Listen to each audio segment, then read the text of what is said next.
యోగాతో బరువు తగ్గటం సులభం కేవలం 30 రోజుల్లోనే.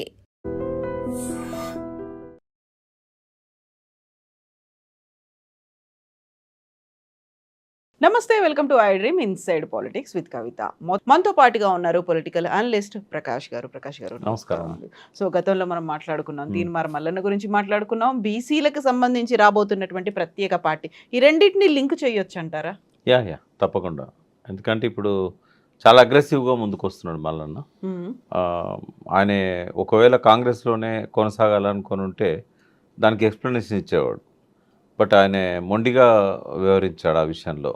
సంజయ్ నోటీస్కి పైనుంచి అటాక్ చేశాడు. తనని సస్పెండ్ చేసిన తర్వాత బీసీలకు ఒక న్యాయము, అగ్రకులాలకు ఒక న్యాయము. కోమటిరెడ్డి వెంకటరెడ్డి కానీ, రాజగోపాల్ రెడ్డి కానీ వాళ్ళు ఎన్ని మాటలు అన్నా కూడా వాళ్ళ మీద ఏం చర్య తీసుకోలేదు. ఈవెన్ క్రమశిక్షణ సంఘం చైర్మన్ ఉన్న చిన్నారెడ్డి కూడా తప్పు పట్టే విధంగా మాట్లాడాడు. ఆయన మీద కూడా చర్య తీసుకోవాల్సి ఉండే. బట్ ఆయన మా మీద చర్య తీసుకుంటాడా, ఆయనకే ఆ డిసిప్లిన్ లేదు అనే పద్ధతిలో చాలా అగ్రెసివ్గా అటాక్ చేశాడు. రెండవది ఆ ఫ్రేమ్ కట్టించి పెట్టుకున్నాడు అని చెప్పారు కదా, అదేంటంటే దీనికి ఒకరోజు బాధపడే పరిస్థితి వస్తుంది. మీరు ఆ బాధపడే పరిస్థితి వచ్చిన రోజు ఇది గుర్తుంటుంది మీకు. కాంగ్రెస్ పార్టీ కూడా పశ్చాత్తాపం చెందుతుంది, బాధపడుతుంది. టీడీపీ ఎట్లయితే కేసీఆర్ను లైట్ తీసుకున్నారు కదా, తెలంగాణ ఎక్కడ వస్తుంది, ఈయన ఎక్కడ దాన్ని నడిపించగలుగుతాడు, ఈయనకు ఆ సమర్థత లేదు అని చెప్పి ఆ రోజుల్లో చంద్రబాబు నాయుడు లైట్ తీసుకున్నాడు టీఆర్ఎస్ పెట్టబోయే ముందు నేపథ్యం. కానీ జీవితాంతం సరిదిద్దుకోలేని విధంగా ఆ తప్పు ఎప్పటికీ ఆయన మైండ్లో వెంటాడుతూనే ఉంటుంది. అది అట్లా కాంగ్రెస్కి కూడా ఇది ఒక గుణపాఠం అవుతుంది నా బహిష్కరణ అని చెప్పి చూపెట్టడానికే నేను ఫ్రేమ్ కట్టి పెట్టించుకున్నాను అన్నాడు. సో విజయ సంకేతం ముందే చూపిస్తున్నారు ఆయన. అయితే ఆయనకి ఏంటంటే ఓవర్ కాన్ఫిడెన్స్ అని నేను అనలేను. బట్ ఖచ్చితంగా ఏదో ఒక రోజు 50% జనాభాలో 50%కి మించి ఉన్న బీసీలు ఇప్పటి వరకు నిరాదరణకు గురవుతున్నారు, అన్యాయానికి గురవుతున్నారు, వివక్షకు గురవుతున్నారు. ఇప్పటివరకు ముఖ్యమంత్రి అయ్యే అవకాశం కూడా ఇవ్వలేదు పార్టీలు. ఎంత సమర్థులున్నా కూడా ముఖ్యమంత్రిని కానివ్వలేదు. విహాన్మంతరావుకు ఛాన్స్ దగ్గర దాకా వచ్చిపోయింది. శివశంకర్ గారు ఆయన అప్పుడు మొదటిసారి ఆయనకు ఆఫర్ చేసినప్పుడు ఆయన అంజయ్య గారు బీసీ అనుకొని అంజయ్య గారిని రికమెండ్ చేశాడు. తర్వాత తెలిసింది ఆయన భంగపడ్డాను, అంజయ్య బీసీ కాదు అని చెప్పి తర్వాత తెలిసింది ఆయనకి. బట్ ఎంతోమంది అరుగుల రాజారాం గారని నిజామాబాద్ కానీ, డి శ్రీనివాస్ గారు 2 సార్లు పార్టీని అధికారంలోకి తెచ్చాడు. డి శ్రీనివాస్ పిసిసి ప్రెసిడెంట్గా ఉండి. బట్ రాజశేఖర రెడ్డి గారు ఆయనకు అవకాశం ఇవ్వలేదు. అట్లాగే ఇంకా చాలామంది దగ్గర దాకా వచ్చిపోయారు. సో ఎందుకు మనం ముఖ్యమంత్రి కాకూడదు? ఈ అగ్రకులాలు వాళ్ళ ఆధీనంలో ఉన్న పార్టీల వెంట మనం ఎందుకు పోవాలి? మనమే ఒక స్వతంత్ర శక్తిగా ఎందుకు ఎదగలేము? మన వాళ్ళందరినీ మనం కలుపుకొని పోదామనే వైఖరి తీసుకొని ఏకపక్షంగా కూడా పోవట్లేదు ఆయన. అన్ని కులాలలో ఉన్న ఇంటలెక్చువల్స్ని, తర్వాత రాజకీయంగా ఆస్పిరేషన్స్ ఉన్న వాళ్ళను వీళ్ళందరినీ చేరదీస్తున్నాడు. వెంటనే పార్టీ పెట్టే తొందరపాటు పని కూడా చేయలేదు ఆయన. ఒక ఫ్రంట్ ఏర్పాటు చేద్దామన్న ఆలోచనలతో ఉన్నాడు. ఓ బీసీ ఫ్రంట్ ఒకటి జేఏసీ పేరుతోనో ఇంకో పేరుతోనో తీసుకొచ్చి అందరిని కలుపుకున్న తర్వాత ఇంటలెక్చువల్స్ యొక్క ఇన్పుట్స్ తీసుకొని, గతంలో ఉన్న అనుభవజ్ఞులతో కూడా సలహాలు తీసుకొని ఒక మంచి బలమైన శక్తిగా బీసీలను ఒకటి చేయాలనే ఆలోచనతో ఉన్నాడు. సరే, గతంలో మల్లన్న ఏంది అనేది పక్కకు పెడితే ఇప్పుడు ఆయన పోతున్న దారి అయితే సరైన దారి అని నేను అనుకుంటున్నాను. ఎవరున్నారంటారు ఆ దారిలో? ఈయనైతే ముందు కనిపిస్తున్నారు, ఆయన వెనకాలండి ఆయన నడిపిస్తోంది ఎవరంటారు? ఆయన కులాన్ని బలగాన్ని నమ్ముకున్నాడమ్మా, పార్టీని కాదా? పార్టీ బీజేపీ వెనకాల ఉంది అనే మాట. బీజేపీని ఆయన నమ్ముకోలేదు. గతంలోనే ఒకసారి పోయి తప్పు చేసిన అని చెప్పి మళ్ళీ బయటకు వచ్చాడు. కాబట్టి ఏ పార్టీ కూడా అవసరం లేదు నాకు. ఆయన ద్వారా నాకు తెలిసింది ఏంటంటే టీడీపీ కూడా ప్రయత్నం చేస్తున్నారు తనను ఆ పార్టీ అధ్యక్షునిగా బాధ్యతలు తీసుకోమని చెప్పడానికి. తర్వాత బీసీ వాదంతో ముందుకు వచ్చిన అంటే కాపు పవన్ కళ్యాణ్ కాపు సెగ్మెంట్తోని అక్కడ ఎట్లయితే అధికారంలోకి టీడీపీని తన యూనిటీ ఫ్రంట్ తీసుకొచ్చాడు కదా, నరేంద్ర మోడీ గారిని కూడా ఒప్పించి ఐక్యతకు, దాని ద్వారా ఆ రాజ్యాధికారానికి అక్కడ రాగలిగారు. సో ఇక్కడ కూడా జనసేన నెక్స్ట్ ఫేజ్లో తన పార్టీని బలోపేతం చేసుకోవడానికి ఒక ప్రయత్నం మొదలుపెట్టింది. వాళ్ళు కూడా కొంత మల్లన్న దిక్కు చూస్తున్నారు. హ్మ్. బట్ మల్లన్న వాళ్ళిద్దరి దిక్కు చూడట్లేదు. హ్మ్. మల్లన్న బీసీల దిక్కు చూస్తున్నాడు. ఆయన దినచర్య కూడా పొద్దున్న లేస్తే రాత్రి దాకా పెద్ద నాయకులను కలవడానికి పోవట్లేదు. ఆయన కలవడానికి కూడా ఎవరిని పర్మిట్ చేయట్లేదు. ఆయన ఎంతసేపు బీసీలను నమ్ముకున్నాడు కాబట్టి బీసీ సెక్షన్నే తనతో లేపాలి, తీసుకెళ్ళాలి అనే వైపుగా ఆయన ఆలోచిస్తున్నాడు. ఇప్పుడు బీసీ కుల సంఘాలన్నీ ఆయన వైపు ఉన్నాయా? నాయకుల్లో కూడా Teenmar Mallanna is the best candidate అనే ఒక ఫీల్ కనిపిస్తోందా? అంటే బీసీలలో 2 రకాల నాయకత్వం ఉంది. ఒకటి ట్రెడిషనల్ లీడర్షిప్ ఉంది. యూత్ ఎవరిది కూడా దాన్ని ఇష్టపడట్లేదు. ట్రెడిషనల్ లీడర్షిప్ అంతా కూడా ఈ ఈ పార్టీల చేతుల్లోనే ఉంటారు, ఈ నాయకుల చేతులలో ఉంటారు. కాబట్టి యంగ్ లీడర్షిప్ ఏదైతే ఉన్నదో మల్లన్నను అనుసరించే అవకాశం ఉన్నది. ఈ పాత నాయకులంతా ఏ పార్టీలో ఉన్న వాళ్ళు ఆ పార్టీలోనే ఇంకా అడ్జస్ట్ అయ్యే పరిస్థితుల్లో ఉంటారు. మొన్న మాట అన్నాడు ప్రెస్ మీట్లో, ఇంకా మా భుజాలలో బానిస భావాలున్నాయి, ఆ బానిసత్వాన్ని పట్టుకొని వేలాడుతున్న వాళ్ళు ఉన్నారు అని చెప్పి ఓ మాట అన్నాడు. అంటే ఇంకా వాళ్ళు బయటకు వస్తారని అయితే నేను అనుకోవట్లేదు. అది అపోజిషన్ పార్టీలో ఉన్న వాళ్ళైనా, అధికార పార్టీలో ఉన్న వాళ్ళైనా, కేంద్రంలో అధికారంలో ఉన్న పార్టీలో ఉన్న వాళ్ళైనా ఆ బీసీ నాయకత్వం ఏదైతే ఉన్నదో అది బయటకు వస్తుందని నేను అనుకోవట్లేదు. ట్రెడిషనల్ లీడర్షిప్ అది. ఇప్పుడున్న గ్రామాలలో ఉన్న కుల సంఘ పెద్దలు వీళ్ళంతా కూడా ఏదో ఒక దొర చెప్పు చేతల్లోనో లేకుంటే ఏదో ఒక అగ్రకుల నాయకుడి చెప్పు చేతల్లోనో ఇంతకాలం రాజకీయాలు చేస్తూ వచ్చారు. ఇక వాళ్ళని నమ్ముకొని ఉపయోగం లేదు మల్లన్నకి. మల్లన్న యంగ్ లీడర్షిప్ మీదనే ఆయన ధ్యాస పెట్టాలి. విద్యార్థుల నుంచి ఒక పెద్ద సెక్షన్ ఉంటుంది, యూత్ నుంచి ఒక పెద్ద సెక్షన్ ఉంటుంది. ఇప్పుడు ఎట్లాగో 51 స్థానాలు మహిళలకు రిజర్వ్ కాబోతున్నాయి తెలంగాణలో. ఈ డీలిమిటేషన్ తర్వాత 34 స్థానాలు పెరిగినట్టయితే 153 అవుతాయి. అందులో ఒక 51 స్థానాలు మహిళలకు రిజర్వ్ చేస్తారు. కాబట్టి మహిళల్లో కూడా ఆ చైతన్యం వచ్చింది. ఇంట్రెస్ట్ ఉన్న వాళ్ళు నెక్స్ట్ ఎమ్మెల్యేగా పోటీ చేయాలనుకున్న వాళ్ళు. తర్వాత బీసీలలో చాలామందికి డబ్బున్న వాళ్ళు కానీ లేదా జనంలో బలం ఉన్న వాళ్ళు కానీ సంఘ సేవా కార్యక్రమాల్లో ముందున్న వాళ్ళు కానీ ఈ అధికార పార్టీలలో వాళ్ళకి అవకాశాలు రాక చాలా కాలంగా వెయిట్ చేస్తున్న వాళ్ళు ఉన్నారు. ఈ కాన్స్టిట్యుయెన్సీ వైజ్గా కనుక ఆయన వర్కౌట్ చేసుకోగలిగితే చాలా పెద్ద టీం దొరుకుతుంది ఆయనకు. ఎమ్మెల్యేగా నిలబడాలని వాళ్ళు ఖర్చు పెట్టుకోగలిగే వాళ్ళు కూడా చాలామంది ఉన్నారు. ఇప్పుడు ధనవంతులు లేరని నేను అన్నాను. బీసీలలో ప్రతి కమ్యూనిటీలో 100కు పైనే ధనవంతులు దొరుకుతారు మనకి. వాళ్ళలో కొందరు బ్లెస్సింగ్స్ ఉన్నా కూడా దానికి ఫండింగ్కి ప్రాబ్లం ఉండదు. కానీ ఒక కొత్త చైతన్యంతో మీరు డబ్బులు వాళ్ళ దగ్గర తీసుకోండి, ఓట్లు మాకేయండి అనే పద్ధతిలో ఒక వాతావరణం రాబోతున్నది. వాళ్ళు సంపాదించుకున్నారు, అధికారంలో ఉండి మేమేం సంపాదించుకోవడానికి రావట్లేదు, మన కమ్యూనిటీని డెవలప్ చేసుకోవడానికి వస్తున్నాం, మా విజన్ ఇది అని చెప్పి ఇప్పటి వరకు ఏ ప్రభుత్వాలు కూడా బీసీల గురించి ఆలోచించని అనేక పథకాల గురించి విజన్ను కనుక ఆవిష్కరించినట్టయితే ప్రతి బీసీ హృదయంలో నిలబడిపోయే విధంగా ఆ పార్టీని డెవలప్ చేయొచ్చు. ఒక రోడ్ మ్యాప్ ఇది. Road map, yes. ఎందుకంటే స్వాతంత్రం వచ్చిన కాడి నుంచి కూడా వాస్తవంగా బీసీలకు ఏం కావాలనో ఏ పార్టీ పట్టించుకోలేదమ్మా. ఇంకా ఎంతో కొంత, అంటే కేసీఆర్ నా దగ్గరని కాదు, కొంత బీసీల గురించి వాళ్ళ జీవన ప్రమాణాలు పెంచాలనే ఆలోచన చేసింది కేసీఆరే. అది మత్స్యకారులకు కానీ, యాదవులకు, కుర్మలకు కానీ, తర్వాత వ్యవసాయానికి సాగునీరు ఇచ్చే విషయంలో కానీ ఎంతో కొంత ఇప్పుడు గౌడ్స్ ఉన్నారు, వాళ్ళకు ఈ బ్రాండీ షాపులలో, వైన్ షాపులలో రిజర్వేషన్స్ ఎవరిచ్చారు? అట్లే వాళ్ళకి అనేక రకాల స్కీమ్స్ వచ్చాయి. అయితే వాస్తవంగా ఇవాళ ఒకసారి మాట్లాడుకుందాం బీసీలకు ఏం కావాలనేది. మొదటి నుంచి కూడా వీళ్ళు, అంటే బీసీ అంటే కూడా ఇప్పుడు ఎట్లా ఉంటుందంటే, తెలంగాణను మేము ఒకటి అనేది, తెలంగాణ సంపన్న ప్రాంతం, సకల వనరులు ఉన్న ప్రాంతం.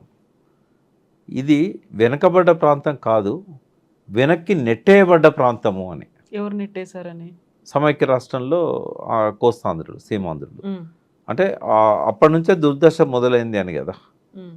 కొంత నిజాం పీరియడ్లో కూడా వెనక్కి నెట్టేయబడ్డారు కొంతవరకు. బట్ బీసీలు ఎన్నడూ వెనుకబడ్డ వాళ్ళు కాదు. ఎందుకంటే ఉత్పత్తి చేసేవాళ్ళు, కళా నైపుణ్యాలు ఉన్నవాళ్ళు, వాళ్ళు ఎందుకు వెనుకబడి ఉంటారమ్మా? ఏ విషయంలో వెనుకబడి ఉంటారు? ఉత్పత్తిని నమ్ముకున్న వాళ్ళు, ఉత్పత్తి చేసిన ప్రోడక్ట్స్ని అమ్ముకున్న వాళ్ళు, వాళ్ళ చేతిలో వృత్తి ఉన్నంత వరకు, వాళ్ళ లోపల శ్రమించాలనే తత్వం ఉన్నంత వరకు, వారి ఉత్పత్తుల్లో నైపుణ్యం ఉన్నంత వరకు వాళ్ళు ఎందుకు బీదవాళ్ళు ఉంటారు? ఒక రైతు ఒక వడ్రంగిని పిలిచి నాకు నాగలి కావాలని కర్ర ఇస్తాడు. చేసినందుకు అతను శ్రమిస్తాడు, నైపుణ్యాన్ని ఉపయోగిస్తాడు, ఉత్పత్తి చేస్తాడు. ఫ్రీగా చేయించుకుంటాడా? డబ్బులు ఇస్తాడు కదా. మరి ఎందుకు వెనుకబడి ఉన్నారు వాళ్ళు? ఆధునికతలో వృత్తి నైపుణ్యానికి స్థానం లేకుండా పోయింది. పారిశ్రామికీకరణ జరిగిన తర్వాత మెకనైజేషన్లో వృత్తులు మాయమైపోయినాయి, సాంప్రదాయ వృత్తులు అని పోయినాయి. ఆధునికత ఎప్పుడైతే వచ్చిందో, ఉదాహరణకు ఒకటే ఎగ్జాంపుల్ చెప్తాను నేను మిగతా బీసీ కులాలన్నింటిని అర్థం చేసుకోవడానికి. ఒకప్పుడు మన ఇంట్లో కుమ్మరి లేకుండా ఇల్లు గడిచేది కాదు. కుమ్మరి ఇంటి మీద గూన కప్పేది, అవసరమైతే ఆ ఇంటికి కావాల్సిన మట్టిని సరఫరా చేసేవాడు. ఎవరన్నా ఇంటి ముందరికి వస్తే కాళ్ళు కడుక్కోవడానికి కడవ చేసేవాడు. చేతిలో ఒక మట్టి పాత్ర, చెంబు. ఈ ఇత్తడి సామాన్లు, అల్యూమినియం, ప్లాస్టిక్ రాకముందు సంగతి నేను చెప్తున్నాను. పారిశ్రామికీకరణ జరగక ముందు విషయాలు చెప్తున్నాను, మొన్నటి వరకు ఉన్న విషయాలు చెప్తున్నాను. వడ్లు దాచుకోవడానికి పెద్ద పెద్ద గాదెలు చేసేవాడు, గరిసెలు చేసేవాడు. ప్రతి అవసరానికి, ఇంట్లో వంట చేసుకోవడానికి కూడా కుండ, నీళ్లు దాచుకోవడానికి కడవలు, నీళ్లు మోసుకోవడానికి, నీళ్లు ఉంచుకోవడానికి ఎంత మంచిగా ఉండేది. అందులో పోస్తే ఎండాకాలం కూడా చల్లగా ఉంటాయి. ఇప్పటికి కూడా మనం నిర్మల్ రంజన్లు ఇవన్నీ వాడుతూ ఉంటాం. అయితే ప్రతి ఒక్క అవసరానికి పనికొచ్చిన కుమ్మరి ఇవాళ ఏమైపోయాడు? ఆధునీకరణలో ఆయన వృత్తి ఏమైపోయిందంటే, ఎక్కడైనా కళ్ళు వాడితే లొట్టి, ఇంకా వాటికి కూడా ప్లాస్టిక్ వస్తాయేమో, ఇప్పటివరకు అయితే రాలేదు. కళ్ళు వాటిని లొట్టి అంటాం. తాడి చెట్టుకు పైన కడతారు. రెండవది, ఎవరైనా చస్తే ఆ నిప్పు పట్టుకపోవడానికి చావు కుండలు, తర్వాత పెళ్ళికి ఐరన్ కుండలు. మరి ఇస్రాయల్ ఇన్ని చేసిన కుమ్మరి ఈ 3 కుండలకు పరిమితం అయిపోయాడు. ఉగాది పచ్చడి కుండ.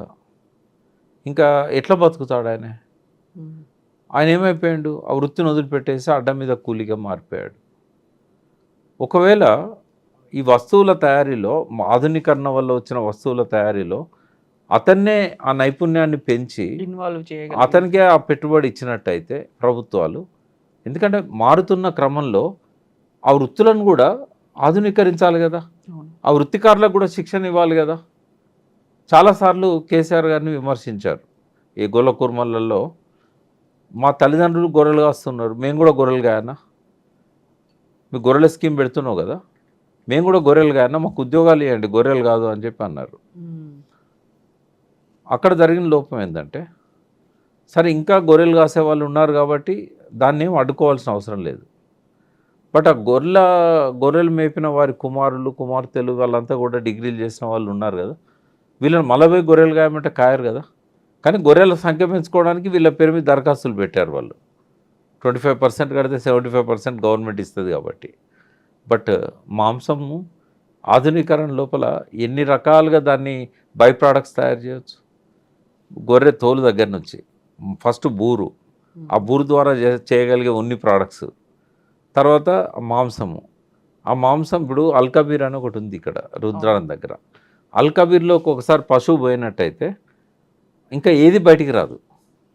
అంటే ఆ పశువులో ఉన్న ప్రతీది కూడా ఉపయోగపడుతుంది. మాంసం అమ్ముతారు. తర్వాత అందులో మలమూత్రాలను కూడా వాళ్ళు ఎన్కాజ్ చేసుకుంటున్నారు, పేగుళ్ళల్లో మిగిలిపోయిన మలమూత్రాలని. అంటే ప్రతి కొమ్ములను ఉపయోగించుకుంటున్నారు, చర్మాన్ని ఉపయోగించుకుంటున్నారు, రక్తాన్ని కూడా ఉపయోగించుకుంటున్నారు. మరి అటువంటప్పుడు ఈ గొర్రెలను ఎట్లా కటింగ్ కోసమే కదా అవి పెంచేది. మేకలైనా గొర్రెలైనా లాస్ట్ కోసుకోవడానికే కదా. మరి ఈ బై ప్రోడక్ట్స్ తయారు చేసే మిషనరీని కానీ, ఆ స్కిల్ కానీ ఆ కుటుంబాల నుంచి వచ్చిన యువకులకు ఎందుకు ఇవ్వకూడదు? ఇస్తే వాళ్ళే ఇక్కడ పరిశ్రమలు పెట్టుకొని మాంసం పచ్చళ్ళు కూడా విదేశాలకు ఎగుమతి చేసేవాళ్ళు కదా. అంటే ఆ వైపుగా ఆలోచించలేదు. ఇప్పుడు ఫిషరీస్, చేపలు అమ్ముకోవడానికి చెరువులలో చేపలు పెంచుకోండి అని చెప్పేసి ప్రభుత్వమే కొన్ని కోట్ల చేప పిల్లల్ని నీళ్ళల్లో వదిలేసింది. వాళ్ళు మార్కెటింగ్ ఎక్కడ చేసుకోవాలి? ఏమైంది? కాంపిటీషన్లో రేట్లు పడిపోయినాయి.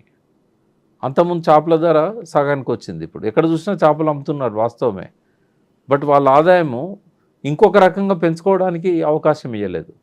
ఆ చేపల ద్వారా కూడా రకరకాల ఉత్పత్తులను తయారు చేయవచ్చు కదా. అంటే ఒక లెవెల్ వరకే ఈ ప్రభుత్వాలు ఆలోచిస్తున్నాయి. ఇంకా డీప్గా ఎవరు ఆలోచిస్తారు అంటే వాళ్ళే ఆలోచించగలుగుతారు. ఆ కులానికి సంబంధించిన వాళ్ళు, ఆ వృత్తికి సంబంధించిన వాళ్ళు, వాళ్ళకేం కావాలనో వాళ్ళే ఆలోచిస్తారు. అందుకే ఈ బడ్జెట్లన్నీ కూడా ఎట్లా తయారవుతున్నాయంటే పార్టీకి ఏం లాభం, ప్రభుత్వంలో ఉన్న నాయకులకి ఏం లాభం, కార్యకర్తలకి ఏం లాభం, అవి స్కీమ్లే వస్తాయి తప్ప ఒక రచ్చబండ దగ్గర ఆ ఊర్లో ఉన్న సబ్బండ కులాలను పిలిచి మీ కులానికి ఏం కావాలి, మీ కులానికి ఏం కావాలి, మీ కులానికి ఏం కావాలి, దానికి ఎంత బడ్జెట్ కావాలి ఇన్వాల్వ్ చేయలేదు ఎవరు. ఇంకా చాకలి వాళ్ళ ఊర్లలో చాలా శక్తి అంతా ఉపయోగించి బండకు బట్టలు చూతాను నీళ్ళల్లో. మిషన్లు వచ్చి ఎంతకాలం అయిందమ్మా? మన ఇళ్ళల్లో మాత్రం వాషింగ్ మిషన్లు పెట్టుకుంటున్నాం. మరి ఇన్స్టిట్యూషనల్గా ఎందుకు చేయకూడదు దాన్ని? ఊర్లో వాళ్ళ బట్టలన్నీ కూడా ఒక కోఆపరేటివ్ సొసైటీ ఏర్పాటు చేసి చాకలి వాళ్ళది, అందులో అది పెట్టేసి బట్టలు ఉతికే కార్యక్రమం ఎందుకు పెట్టకూడదు? ఇప్పుడు మొన్న సింగపూర్ మలేషియా పోయినప్పుడు చూసా, అక్కడ ఏం చేస్తారంటే మనకు అన్ని షాపులు ఉన్నట్టే ఒక షాప్లో అన్ని వాషింగ్ మిషన్స్ ఉంటాయి. వాళ్ళు బట్టలు ఇచ్చినట్టయితే ఒక అరగంట సేపట్లో దాన్ని అంతా ఉతికి డ్రై చేసి ఐరన్ చేసి ఇస్తారు.